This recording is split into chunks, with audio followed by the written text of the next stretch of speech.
OK. Donc, acte chapitre 1. Avant de commencer, une chose que j'aimerais dire, il y a dans le monde dans lequel on vit quelque chose qui s'appelle la puissance du mensonge. Puis la puissance du mensonge est tellement forte, puis c'est tellement, comment je dirais ça, c'est fascinant de voir à quel point le mensonge peut séduire et entraîner derrière lui des foules et des foules et des foules de gens qui croient au mensonge d'une façon tellement, mais tellement forte que peu importe ce que tu peux dire, ça ne changera à rien dans leur façon de croire. Un exemple, mais je ne veux pas viser personne en particulier, mais c'est un fait de société dans lequel on a vécu il n'y a pas longtemps, qui s'appelle le COVID-19, avec toutes les règles et les mesures qui en concernaient Pfizer. Pfizer, qui est une compagnie qui a été condamnée à environ jusqu'à 5 milliards de dollars de condamnation par les Américains en Angleterre et ailleurs dans le monde. Ils ont été poursuivis à plusieurs occasions pour des fraudes et des mensonges de toutes sortes. OK? Et quand arrivé le COVID-19, ben là, ils nous ont sorti un vaccin. En réalité, c'était pas un vaccin, c'était une injection génique avec l'ADN messager qu'il y avait là-dedans. C'est une nouvelle technologie, là.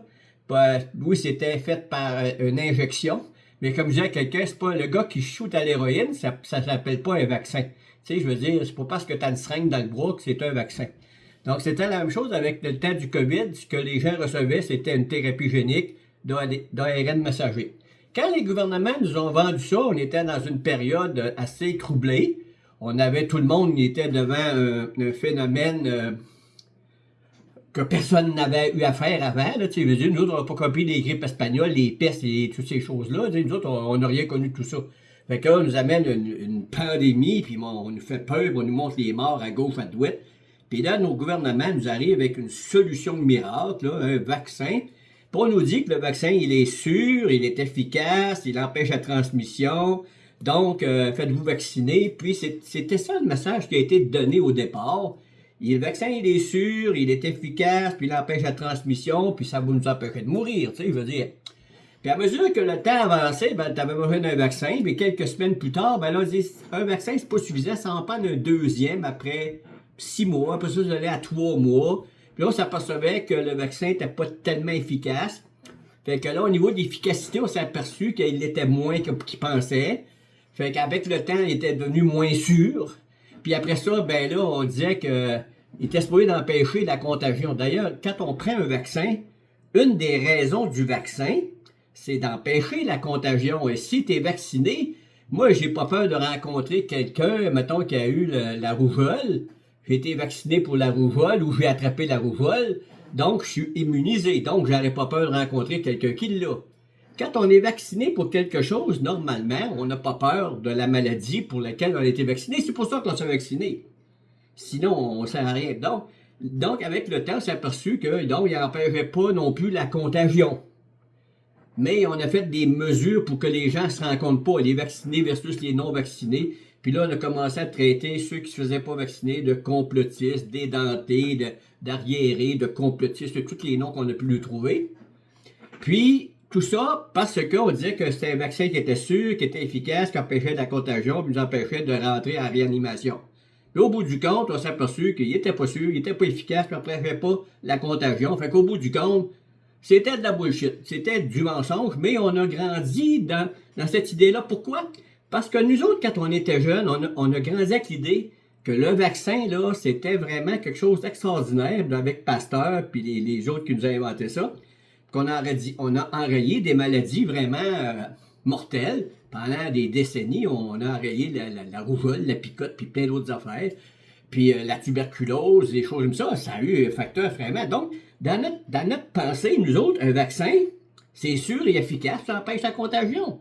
Et on avait raison de croire, puis on avait raison de vouloir croire que les autorités qui nous emmenaient ça étaient de bonne foi. Je peux admettre qu'ils étaient de bonne foi. Mais à un moment donné, quand on s'aperçoit que c'est plus sûr, c'est plus efficace, ça n'empêche pas la contagion, de vouloir continuer à vouloir emmener ça, je pense que là, ça va pas bien. Puis c'est pour ça qu'à un moment donné, c'est quoi ça veut dire? Ça veut dire que on peut facilement se faire avoir de toute bonne foi. Un autre exemple, je pourrais vous amener Mahomet. Exemple, l'islam. La Bible nous appelle que quand on veut amener quelque chose, on a besoin d'avoir au moins d'autres témoins. Si je dis, je vais amener quelqu'un en cours, je vais le poursuivre quelque chose, je dois avoir des témoins. Si j'ai pas de témoins, c'est ma parole contre sa parole. Vous savez ce que ça donne? La parole de l'un versus la parole de l'autre. Le juge va dire, arrangez-vous avec vos problèmes. Il veut dire, je dois croire un plus que l'autre. Pourquoi je te croirais toi plus qu'un autre? Ce qui est surprenant dans l'histoire de Mahomet, c'est que toute son histoire est basée sur son seul témoignage. Il n'y a rien d'autre. Et il a entraîné derrière lui des milliards, 1 milliard, 2 milliards, là, je ne sais pas, 1,5 milliard ou 2 milliards, 0,5, je ne sais pas, là, de musulmans dans le monde. Ils ne sont pas tous pratiquants, ils ne sont pas tous vraiment, je vous dirais que les 3/4, peut-être même plus, n'ont même pas lu le Coran, mais ils se disent musulmans parce qu'ils ont adhéré, parce que vous savez, de devenir musulman, c'est plus facile que d'avoir une carte chez Costco. Là. Je vais vous dire, c'est bien plus facile d'avoir être musulman que d'avoir sa carte chez Costco. Pourquoi? Parce que tu as juste à prononcer quelques phrases et tu es musulman, puis on te déclare musulman, puis à partir de là, tu es embarqué dedans. Comment l'islam réussit à convaincre les gens?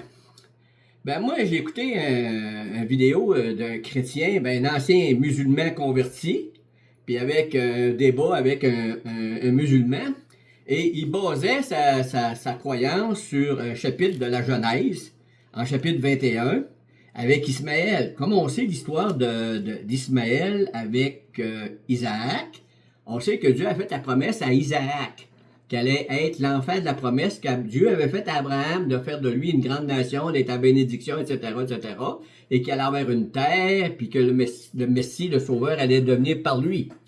Et qu'est-ce qu'on dit à propos d'Ismaël? Ismaël, on lui a fait une promesse parce que Ismaël, c'était l'enfant, on peut dire l'enfant de la servante, que Sarah avait donné parce que eux, ils n'avaient pas la patience d'attendre que Dieu fasse l'œuvre de la promesse. C'est sûr que rendu à 90 ans, avoir des enfants, j'ai arrêté à la place de Sarah ou des autres. Moi aussi, j'aurais mis en doute un peu la promesse. Puis j'ai arrêté comme bien d'autres. Puis d'ailleurs, on l'a souvent nous autres même fait. On n'a pas attendu le temps de Dieu. On a agi parce qu'on trouvait que Dieu agissait pas assez vite. Fait que dans ce temps-là, on lui donne un petit coup de main. Tu sais, ça arrive de temps en temps. Mais là où ce que Dieu fait une promesse à Ismaël, c'est en Genèse 21 au verset 18. Il dit à Agar, « Lève-toi, prends l'enfant, saisis-le de ta main, car je ferai de lui une grande nation. » Et Dieu lui ouvrit les yeux, il vit un puits d'eau, et elle alla remplir l'outre d'eau et donna à boire à l'enfant. Puis avec ça, il a continué. Puis effectivement, Ismaël est devenu une grande nation. La nation arabe descend du peuple d'Ismaël. Lui, le gars là, de l'islam, puis l'islam à partir d'Ismaël, beaucoup de la doctrine islamique descend de cette croyance qu'Ismaël, c'est l'enfant de la promesse.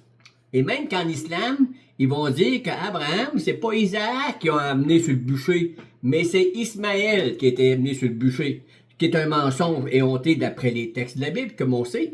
Puis Ismaël, tout ce qu'on peut lire en islam concernant Ismaël, il n'y a rien d'historique. Tout est basé sur des dires, des traditions et des histoires inventées, parce que historiquement, Ismaël, il disparaît de la carte. On n'entend plus parler, on sait qu'il y a une descendance, mais c'est tout ce qu'on sait de lui. Mais Ismaël, en tant qu'individu, il n'y a pas eu de promesse qui a été faite à Ismaël de devenir l'enfant de la promesse. Il n'a pas été l'enfant de l'alliance. Dieu a fait une alliance avec Abraham, avec Isaac, avec Jacob, mais il n'a pas fait d'alliance avec Ismaël. Mais des millions de personnes qui sont embarquées dans l'islam vont croire sur la parole d'une seule personne. Juste une seule personne, les gens vont croire puis vont embarquer dedans. Une autre religion aussi qui est basée sur le témoignage d'une seule personne, c'est les Mormons. Les Mormons sont des croyants qui ont basé leur foi dans un personnage qui s'appelait Joseph Smith, qui dit avoir trouvé des tablettes en or en égyptien très ancien et que Dieu lui a donné une sorte de lunettes qu'il appelle le tumain. Tu sais, comme dans l'Ancien Testament, on avait ça un peu, des lunettes, pas des lunettes, mais des choses, en tout cas, pour... ça s'appelle l'urim et le tumine, quelque chose comme ça. Eux autres, ils vont prendre ça, puis ils vont baser ça pour montrer qu'on était capable de transcrire le texte de cet Égyptien ancien-là que les anges avaient donné, l'ange Moroni avait donné à Joseph Smith, ces tables-là en or. Et à partir de là, on a bâti le livre des Mormons. Mais tout ça basé sur le témoignage d'une seule personne. Aucune tablette n'a été jamais vue, ni retrouvée, ni photographiée, ni aucun témoin de ça. Mais toute cette religion-là est basée sur le témoignage d'une seule personne. Et vous avez des millions, je ne sais pas combien de millions dans l'église de Mormon, mais c'est la même chose. Les gens sont prêts à croire le témoignage des gens d'une seule personne sur les témoignages d'une seule personne. Et c'est phénoménal, puis ça, on pourrait continuer comme ça encore toute la soirée, puis c'est pas là le but. Vous allez dire, c'est quoi le rapport avec le baptême du Saint-Esprit? Vous allez me dire, oui, c'est vrai, vous avez raison, parce que c'était là mon sujet. Pourquoi? Parce que, pour croire Dieu, là, il y a une affaire qui est incroyable quand même. Dieu, il dit pas, je veux que vous me croyez sur parole. Jésus n'aurait pas arrivé, puis croyez-moi, je suis fils de Dieu, moi je suis Dieu, moi. Ah ouais, ben oui, croyez-moi, c'est moi qui le dis. Il va plus loin que Mahomet. Mahomet se dit le prophète de Dieu. Il n'a pas été dit qu'il était Dieu. Mais Jésus, lui, est allé prétendre être Dieu, est égal au Père. Et puis, qui était, moi et le Père, nous sommes un. Et celui qui m'a vu a vu le Père. Ne crois-tu pas que je suis dans le Père et que le Père est en moi? Si ça ne veut pas dire que Jésus est Dieu, ben, je ne sais pas ce que ça vous prête plus pour croire que Jésus est Dieu. Tu sais, il veut dire, ça va vous prendre un dessin, peut-être quelque chose comme ça. Mais Dieu, là, il y a quand même une chose qui est phénoménale. Le mensonge, il y a une puissance facile, les gens ont une facilité à suivre le mensonge, puis la vérité, Maud a dit que c'est dur à croire, puis c'est dur à suivre. Et c'est pour ça que Dieu est obligé de faire quoi? Dieu il a envoyé son fils Jésus, puis avant qu'il vienne, il a préparé le terrain pendant 2000 ans avec Moïse, David, les prophètes, puis les ci, puis les ça. L'Ancien Testament a été écrit, et il nous a fait des prophéties sur des milliers d'années pour quand Jésus allait arriver, on allait pouvoir le reconnaître. Puis quand Jésus est venu, non seulement les prophéties l'avaient annoncé, mais Jésus, en plus de ça, il fait quoi? Il fait des miracles, il fait des guérisons, il ressuscite des morts, il se ressuscite lui-même des morts. Tout ça pour qu'on croie en lui. Mais les gens ne croient pas plus. Pas beaucoup de gens ne croient pas. Nous, on croit, c'est sûr. Et c'est pour ça que je me mets à la place des disciples, des disciples, à la fin de leur vie, quand Jésus est mort sur la croix. Ils voient bien qu'il est mort sur la croix, là, tu sais. Malgré que l'islam va dire que c'est quelqu'un d'autre qui a pris sa place. Mais ils sont pas capables de dire ça, parce que les autres, les musulmans, ne croient pas que Jésus est mort sur la croix. En même temps, je vous donne un petit cue là-dessus, là. Eux, ils croient que c'est quelqu'un d'autre qui est mort à la croix, donc Jésus n'est pas mort sur la croix. Si Jésus n'est pas mort sur la croix, que Jésus, ça veut dire que Jésus et Dieu sont des fraudeurs, des trompeurs et des menteurs. Parce qu'il nous a dit qu'il était mort à la croix, qu'il était ressuscité. S'il n'est pas mort sur la croix, c'est un menteur. Donc Jésus serait, pour moi, la croyance en cette croyance musulmane, fait de Dieu un menteur et un fraudeur et un trompeur. Mais moi, je ne crois pas ce Dieu-là, je ne suis pas au Dieu de la Bible. Jésus est mort à la croix. Les disciples l'ont vu sur la croix. Quand les femmes y ont dit, on l'a vu, il est ressuscité, il y avait de la misère à y croire. Et pourtant, il les avait dit plusieurs reprises. Mais vous savez, croire à la résurrection d'un mort, là, c'est quelque chose, tu sais. Que tu ressuscites un mort, c'est, on va dire, c'est déjà plus facile que de se ressusciter soi-même. Mais déjà de ressusciter un mort, c'est pas facile pour personne. S'il y a quelqu'un qui a ce don-là, là, levez la main, là, on aurait peut-être quelques-uns à ressusciter, tu sais. Mais c'est pas facile. Mais Jésus est ressuscité, puis les disciples, là, quand ils l'ont vu, là, ils l'ont vu pendant 40 jours. OK? Ils l'ont pas vu une seule fois, ils l'ont vu à plusieurs reprises. Et même, il y a un phénomène que Pierre, lui, a vu, différent des autres, c'est que c'était la montagne de la transfiguration, quand que tout s'est transformé, que Jésus est devenu tout blanc, tout immaculé, tout ça, il a vu quelque chose, il a dit, avec Moïse, nous allons faire une tente pour rester ici. Pierre a vu quelque chose de phénoménal, là, tu sais. On le voit dans 1 Pierre 2, 1 Pierre 3,16, tu sais, je veux dire, à quelque part par là, il a vu ça. Fait que tout ça, lui, il a vu vraiment là, des choses extraordinaires. Et tout ça a été mis en place pour une raison. Tous ces phénomènes-là ont été mis en place pour une raison, afin qu'on puisse croire Dieu. Dieu ne nous demande pas de croire sur parole. Dieu nous a donné des raisons de croire à sa parole. Tous les miracles, tous les prodiges et tous les signes qui ont été faits, ça a été donné pour qu'on puisse croire à sa parole. Maintenant, on va tourner dans Actes chapitre 1 qui nous dit ceci, en Actes chapitre 1, verset 8. Jésus dit à ses disciples, mais vous recevrez une puissance, le Saint-Esprit survenant sur vous, et vous serez mes témoins à Jérusalem, dans toute la Judée, dans la Samarie, jusqu'aux extrémités de la terre. Après avoir dit ça, il est parti. Donc, après que Jésus est parti, Jésus dit, restez à Jérusalem, vous allez recevoir ce que vous avez promis. Dans les évangiles, on voit que Dieu, avant même sa mort, lui avait promis, il avait soufflé le Saint-Esprit, il les avait enseignés, puis il leur a ouvert l'esprit pour qu'ils saisissent les Écritures. OK? Puis ça, là, c'est important de comprendre que saisir les Écritures, c'est bien important, parce qu'il y a beaucoup de gens qui ne saisissent pas les Écritures. Et c'est pour ça que souvent, ils sont apportés à tout vent de doctrine. OK? Et là, on arrive à Actes chapitre 2. Et le jour de la Pentecôte. C'est là que ça commence, le fun. C'est là qu'on commence à avoir du plaisir. Le jour de la Pentecôte, ils étaient tous ensemble dans le même lieu. Tout à coup, il vint du ciel un bruit comme celui d'un vent impétueux. Il remplit toute la maison où ils étaient assis. En passant, c'est pas le vent qui a rempli la maison, c'est le bruit. OK? Des langues semblables à des langues de feu leur apparurent, séparées les unes des autres, et se posèrent sur chacun d'eux. Ils furent tous remplis du Saint-Esprit. Ils se mirent à parler en d'autres langues, selon ce que l'Esprit leur donnait de s'exprimer. Voilà la première mention de remplis du Saint-Esprit. C'est là où ils ont reçu le Saint-Esprit. Et qu'est-ce qui se passe à ce moment-là quand ils reçoivent le Saint-Esprit? Ils se mettent à parler en d'autres langues. Le mot langue ici, le mot glossaire, est dans le sens d'une langue connue, comprise par du monde à quelque part. C'est pas un charabia quelconque. Faire du charabia quelconque, pour moi, ça ne serait pas un miracle de Dieu, parce que n'importe qui est capable de faire ça par imitation. OK? Il y en a beaucoup qui font ça par imitation. Mais ici, on voit à travers le chapitre 2, lorsqu'on continue le texte, ils sont en train de dire au verset 5, « Or, il y avait en séjour à Jérusalem des Juifs, hommes pieux de toutes les nations qui sont sous le ciel. Au bruit qui eut lieu, à cause du bruit qu'il a entendu, une multitude accourut. » C'est comme une explosion quelque part, là. J'avais une explosion dans le quartier, là. Vous restez dans un quartier populeux, puis une explosion quelque part, ben, tout le monde va aller voir c'est quoi qui se passe, tu sais. Peut-être pas aujourd'hui parce que les explosions, on va se tasser. Mais dans ce temps-là, quand il y avait de quoi de spécial, les gens allaient voir. On est curieux de nature, OK?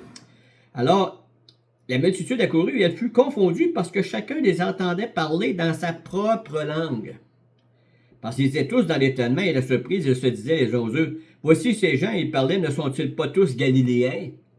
Et comment les entendons-nous dans notre propre langue, chacun dans notre langue maternelle? » Parce que tous les gens qui étaient là, c'était des gens qui venaient d'ailleurs, qui étaient venus pour la fête de la Pentecôte. C'était une fête internationale, parce que les Juifs qui étaient un peu éparpillés dans le monde, ils venaient en pèlerinage à la Pentecôte à ce moment-là. Il y avait, verset 9, des Pates, des Mèdes, des Élamites, ceux qui habitent la Mésopotamie, la Judée, Cappadoce, etc., etc. Il y en avait plusieurs, des Arabes, etc. Et après ça, Pierre va commencer en verset 14 à leur présenter, à en élever la voix et leur donner un message. Le premier message, on peut dire à la foule, le premier message évangélique, il va donner le message, puis quand il a fini le message, les gens disent, bon, ben, qu'est-ce qui va se passer avec ça? Après avoir entendu ce discours, verset 37, ils eurent le cœur vivement touché et dirent Pierre et aux autres apôtres, « Hommes frères, que ferons-nous? » Pierre leur dit, « Repentez-vous et que chacun de vous soit baptisé au nom du Seigneur Jésus-Christ pour le pardon de vos péchés et vous recevrez, quoi? Le don du Saint-Esprit. Car la promesse est pour vous et pour vos enfants et pour tous ceux qui sont au loin. » Alors, on voit quoi? Qu'est-ce qui s'est passé? Ici, il a donné le message, puis il nous a dit, vous recevrez quoi? Le don du Saint-Esprit. Et verset 41, ceux qui acceptèrent la parole furent baptisés, et en ce jour-là, le nombre des disciples augmenta d'environ 3000 âmes. Ils persévéraient dans l'enseignement des apôtres, dans la communion fraternelle, dans l'affection du pain, dans les prières. Voyez-vous? Et il se faisait beaucoup de prodiges et de miracles par les apôtres. Pas par tout le monde, par les apôtres. OK? C'était pas donné à tout le monde de faire des miracles. Quand vous regardez dans le Nouveau Testament, là, c'est les apôtres qui font des miracles et qui font des choses extraordinaires. C'était pas donné à tout le monde. Dieu a donné des signes, mais le signe, c'était pour les apôtres. Pourquoi il fait ça? Parce que Dieu veut établir un précédent, tu sais, comme on appelle en cours, là, il y a un précédent, à ce moment-là, le jugement va se servir du précédent. Regarde, il y a eu ça, ça fait qu'on peut s'en servir. Dieu va créer un précédent ici. Pourquoi? Parce qu'il veut démontrer quelque chose. Maintenant, il y a quelque chose de neuf, Jésus-Christ le Messie, et il va démontrer ça par des prodiges, des miracles et des choses extraordinaires. Donc, le parler en langue, à ce moment-là, que les gens entendent parler de leur propre langue, ils voient bien que c'est miraculeux, cette affaire-là. Puis le message que Pierre les annonce, ça les a transpercés. Le Saint-Esprit a fait un travail extraordinaire et s'est converti plein de monde, OK? C'est comme ça que l'Église a commencé. L'Église a commencé où? À Jérusalem, OK? Et qui a prêché le premier message à Jérusalem? C'est l'apôtre Pierre. C'est pas Matthieu, c'est pas Luc, c'est pas Jean. Ben, Luc n'était pas à ce moment-là. C'est pas Jean, c'est pas Pierre, c'est pas Marc, c'est Pierre. Excusez-moi, je suis en train de radoter. C'est Pierre, OK? Excusez mon radotement, OK? Donc, on va continuer après ça, on va continuer en acte 8. Acte 8 au verset 5. Là, on a un autre groupe, OK? On a un autre groupe il y a quelqu'un qui a été sauvé et qui s'en va faire du témoignage, il s'en va en Samarie. Hey, les Samaritains, les bons Samaritains, les Samaritains qui sont pas aimés des Juifs en passant. Les Juifs en passant, ils étaient racistes, OK, pour te le dire. Et c'est pour ça que Dieu est obligé de faire des choses extraordinaires pour que Dieu le démontre, que Dieu accepte tout le monde. Et en chapitre 8, verset 5, Philippe étant descendu dans la ville de Samarie, il prêcha le Christ. Les foules tout entières étaient attentives à ce que disait Philippe lorsqu'elles apprirent et virent les miracles qu'il faisait. Les esprits impurs sortirent de plusieurs démoniaques en poussant de grands cris, et beaucoup de paralytiques et de boiteux furent guéris, et eurent une grande joie dans cette ville.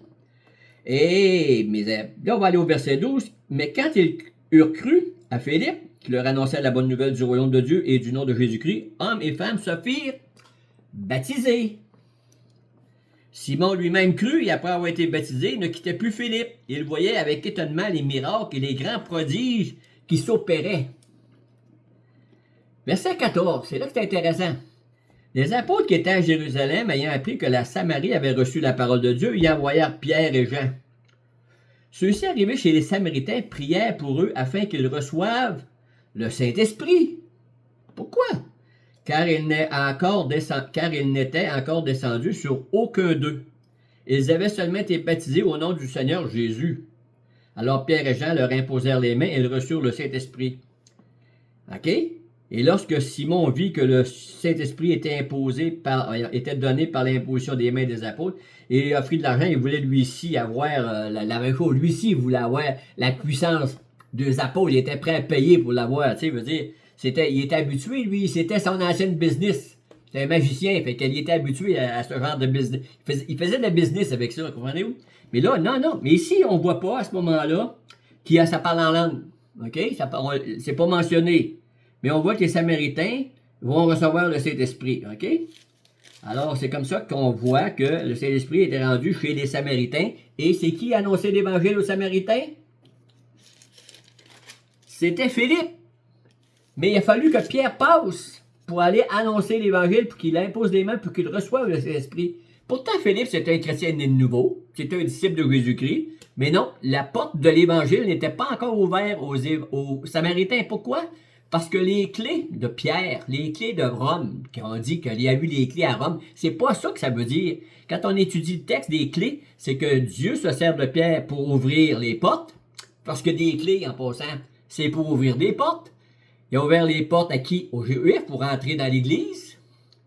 Il va ouvrir les portes aux Samaritains pour qu'ils entrent dans l'Église. Maintenant, on va aller en acte 10. En acte 10, c'est des païens. Je ne dirai pas tout le texte d'acte 10 parce que c'est trop long. Parce qu'il y avait à Césarée un homme nommé Corneille qui était centenier, donc on connaît l'histoire. Pierre a reçu une vision puis pour répondre à une demande de Corneille, qui était un homme qui craignait Dieu, puis il avait eu une vision, puis il était saisi des fois, puis il dit j'ai entendu tes prières, tes aumônes, et s'est souvenu de toi, puis là, il va à Joppé, il va chercher Pierre qui va venir t'annoncer l'Évangile. Alors, Pierre, lui, Dieu lui dit envoyer des visions avec des animaux à tuer, puis Il voulait pas les tuer parce que pour lui c'était impur.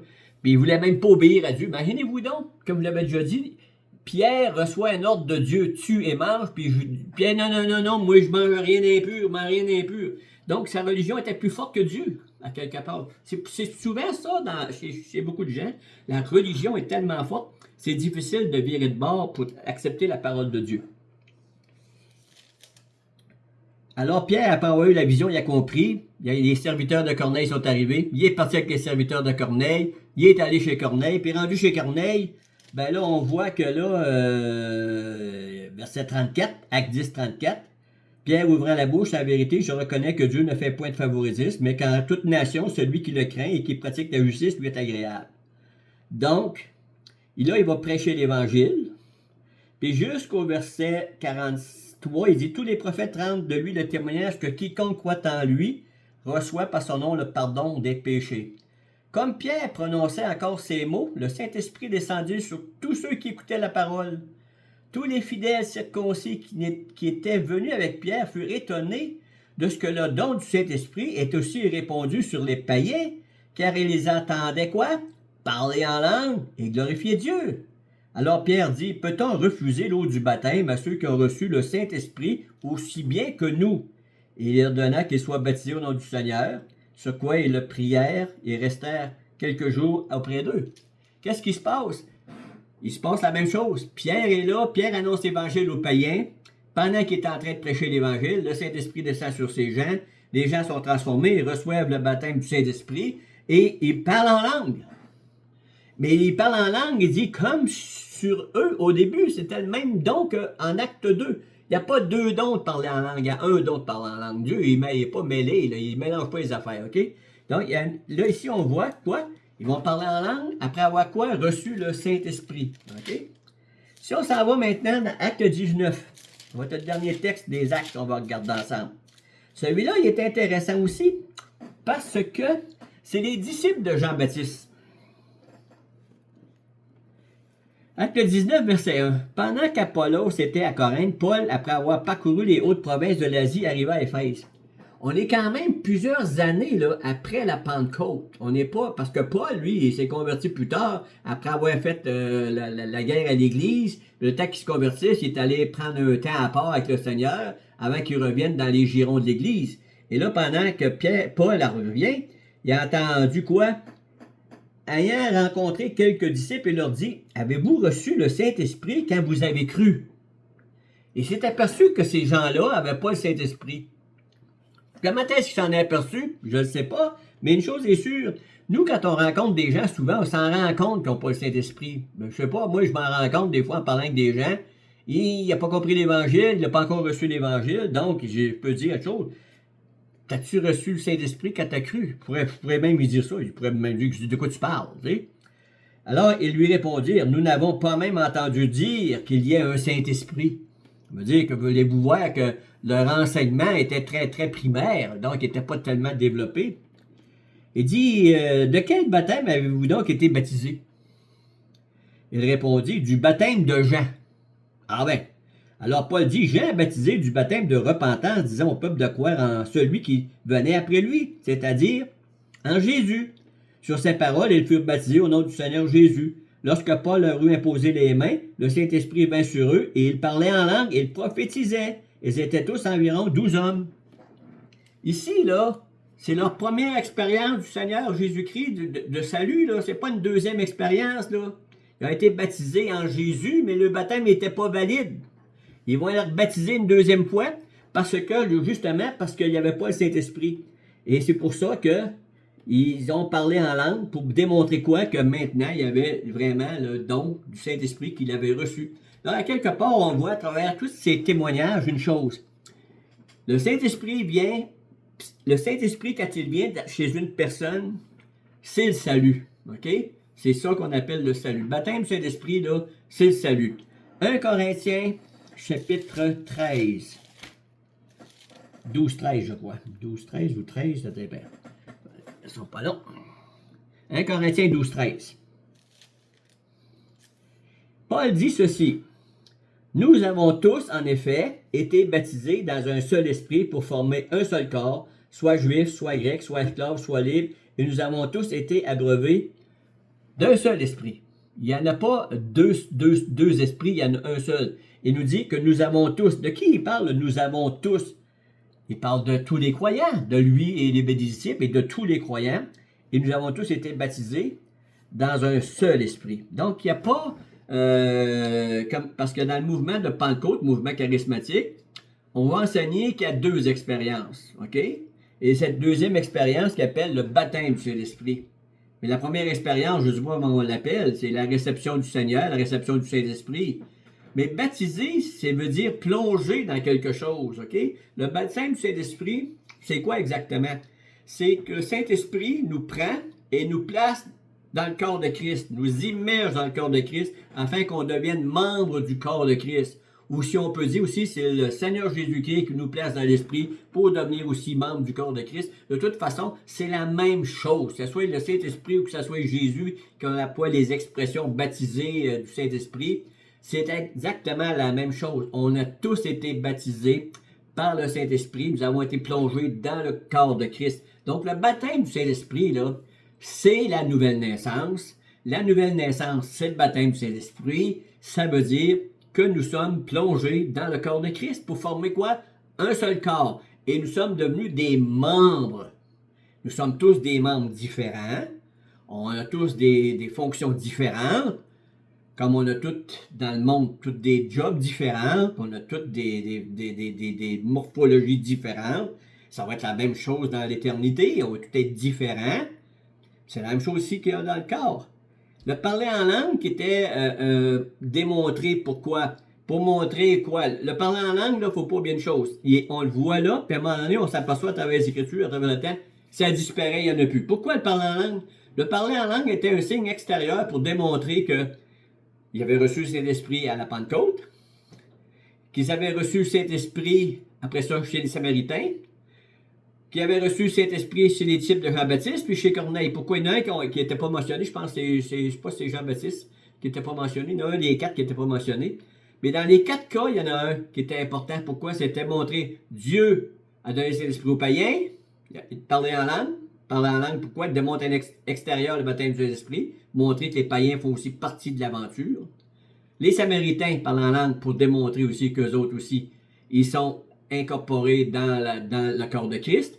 Donc, ça a servi, le parler en langue a servi à unir l'Église, OK? Et en même temps, la Bible dit que le parler en langue, c'est un jugement.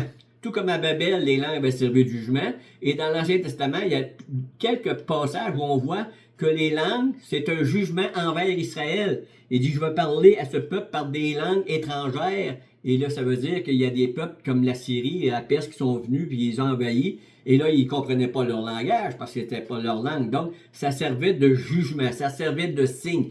Donc, les langues, là, c'est pas un signe de bénédiction, c'est un signe de jugement. Okay? C'est un peu difficile à croire, là, mais ça a servi à unir des communautés, puis en même temps, ça a servi à être un jugement contre Israël. Okay? Ça a été montré que Dieu va tasser Israël pour un temps. Dieu va mettre l'Église en avant, et l'Israël va être mis de côté. OK? C'est ça un peu dans gros ce que ça veut dire. Vous savez, 2 Pierre 3,16. 2 Pierre 3,16. J'en ai parlé l'autre jour. J'y reviens pour une raison. 2 Pierre 3,16. OK, 3,16. OK. En parlant de Paul, Pierre dit ceci de Paul. C'est ce qu'il fait dans toutes les lettres où il parle de ces choses dans lesquelles il y a des points difficiles à comprendre, dont les personnes ignorantes et mal affermies tordent le sens, comme celui des autres Écritures pour leur propre ruine.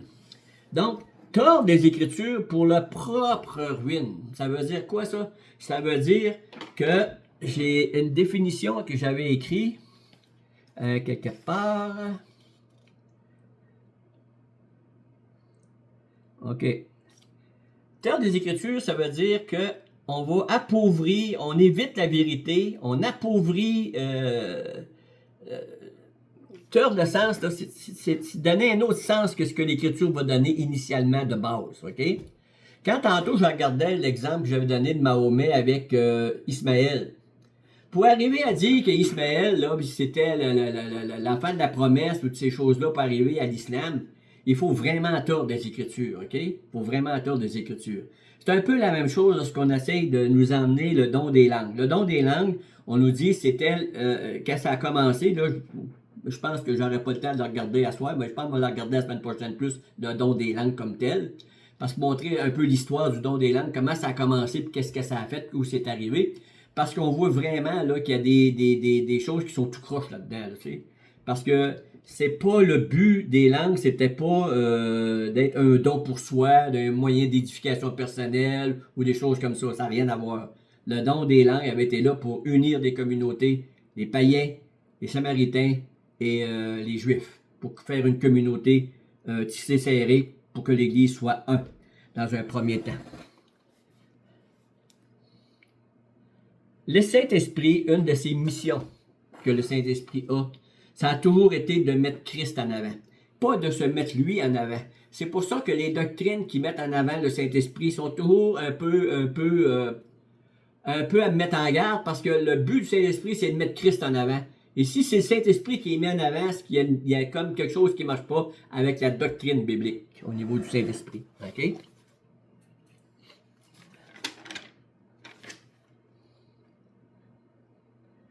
Romains 8, 9.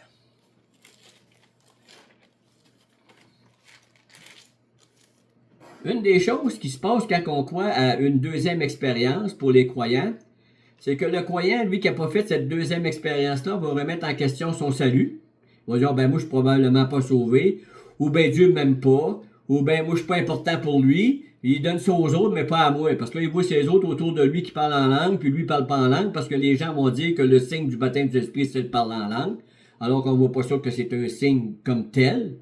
Au contraire, on voit que les dons sont donnés, il y en a plusieurs des dons, il y a le don de prophétie, puis encore là, il faut encore le définir, mais on voit qu'il y a plusieurs dons dans l'Église, le don d'enseignement, le don de sagesse, le don de parole, le don de service, etc.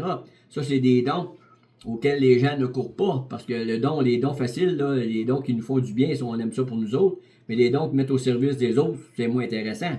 Mais il reste que la personne qui croit qu'il y a deux expériences, ben la personne, elle, qui n'a pas vécu cette expérience-là, ben elle va avoir le moral un peu plus à terre, puis elle va le rechercher absolument. Alors que c'est pas le cas. Quand on voit que dans Romains chapitre 8, verset 9, ça nous dit quoi? Et c'est ça qui est encourageant de voir ça. Quand ça nous dit quoi? Chapitre 8, verset 9, ça nous dit: pour vous, vous ne vivez pas selon la chair, mais selon l'esprit, et si du moins l'Esprit de Dieu habite en vous. OK? On peut se poser la question. OK? Mais si quelqu'un n'a pas l'Esprit de Christ, il ne lui appartient pas. Et si Christ est en vous, le corps, il est vrai, est mort à cause du péché, mais l'Esprit est vie à cause de la justice. Et si l'Esprit de celui qui a ressuscité Jésus d'entre les morts habite en vous, celui qui a ressuscité Christ d'entre les morts rendra aussi la vie à vos corps mortels par son Esprit qui habite en vous. Donc la question est de savoir, est-ce que l'Esprit habite en moi? Si j'ai accepté Christ, j'ai reçu le Saint-Esprit, est-ce que je dois attendre une deuxième expérience? Non, le Saint-Esprit, en passant, là, c'est une personne. Puis une personne, quand elle rentre chez vous, elle dit, attends-moi un peu, j'ai oublié quelques morceaux. Non, elle rentre tout au complet.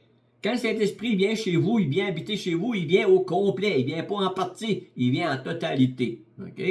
Parce que c'est une personne. Les témoins de Jéhovah vont dire que c'est une puissance. Mais pourtant, quand on regarde le Nouveau Testament, la Bible nous dit qu'on peut attrister le Saint-Esprit. Donc, vous essayez d'attrister une puissance. C'est comme essayer de... Moi, à soir, là, je vais m'arranger, mon électricité, elle va être de mauvaise humeur. Elle va être triste. On ne peut pas attrister l'électricité. C'est la même chose, on ne peut pas attrister une puissance. C'est la même chose avec le Saint-Esprit. On peut attrister le Saint-Esprit parce que c'est une personne. Je peux vous attrister, mes frères et mes sœurs, mais je ne peux pas attrister une puissance. Donc, ça nous dit que si on n'a pas l'Esprit, on ne lui appartient pas. Et quand on a lu les actes dans les passages qu'on a regardés tantôt, dans tous les cas, ils reçoivent le Saint-Esprit, ils parlent en langue, on est au début de l'Église, Dieu va établir quelque chose pour que l'Église puisse grandir. Si j'arrive chez vous, moi, j'arrive là, chez vous, là, croyez en moi, je suis Dieu. OK, prouve-le. C'est ça qu'on va me dire. Si j'arrive si quand les chrétiens arrivaient dans le premier siècle, là, ils arrivaient à Éphèse ou à Thessalonique ou peu importe où ils arrivaient, là, ils parlaient du message de la croix, du message de l'Évangile. Qu'est-ce qui se passait, vous pensez? Il y avait des signes, il y avait des miracles, il y avait des choses qui se produisaient par la main des apôtres et même par les disciples à un moment donné. Il se passait des choses extraordinaires. Parce que Dieu appuyait le témoignage de ces gens-là pour établir l'Église. Établir le fondement de l'Église. Parce que les gens, là, moi je vais vous dire, là, on ne doit pas croire juste parce qu'on te dit de croire. On ne doit pas croire parce que c'est supposé d'être vrai. On doit croire parce que j'ai des preuves de croire. Moi, je crois dans la Bible, je crois dans l'Évangile parce que j'ai des preuves de croire. J'ai pas mis mon cerveau à off, comme il y en a qui pensent que les chrétiens, parce qu'on est chrétiens, on met notre cerveau à off, on le met dans le frigidaire, puis on ferme la porte. Non, non, non. Notre cerveau, il doit servir à discerner le bien du mal, le vrai du faux. Mais on a besoin de preuves pour croire. Moi, si je n'avais pas eu de preuves que la Bible est la parole de Dieu par les prophéties bibliques, jamais j'aurais cru à ces histoires-là, parce que c'est trop gros. Un homme qui s'appelle Dieu qui se fait homme, un Dieu qui se fait homme qui meurt sur une croix, qui ressuscite puis qui nous promet une résurrection puis une transformation, c'est trop gros pour être cru si j'ai pas des preuves qui le démontrent. Et c'est pour ça que Dieu, pendant les premiers siècles, il a démontré avec ses disciples sa parole, parce qu'il a appuyé sa parole par des signes et des prodiges et des miracles. Pourquoi? Parce que Dieu appuyait leur parole. Il était avec eux autres à travers ça. Un coup que l'Évangile a été établi dans l'Empire après quelques siècles, il n'y a plus besoin. Les parler en langue, ça a complètement disparu. Les miracles aussi, toutes ces choses-là, ça a pratiquement tout disparu. Mais qu'est-ce qui a resté? C'est la parole de Dieu. On faisait des évangiles, on se faisait des copies, on copiait, on se passait des lettres, on se passait des affaires. Parce qu'il n'y avait pas d'imprimerie, il n'y avait pas de Bible, il n'y avait pas rien. Mais les gens voulaient avoir la parole parce qu'ils avaient soif de cette parole-là. Et c'était comme ça que l'Église a commencé. Je vais arrêter là le temps, si on veut avoir un peu de temps pour jaser. Alors, on continuera peut-être la semaine prochaine. Amen.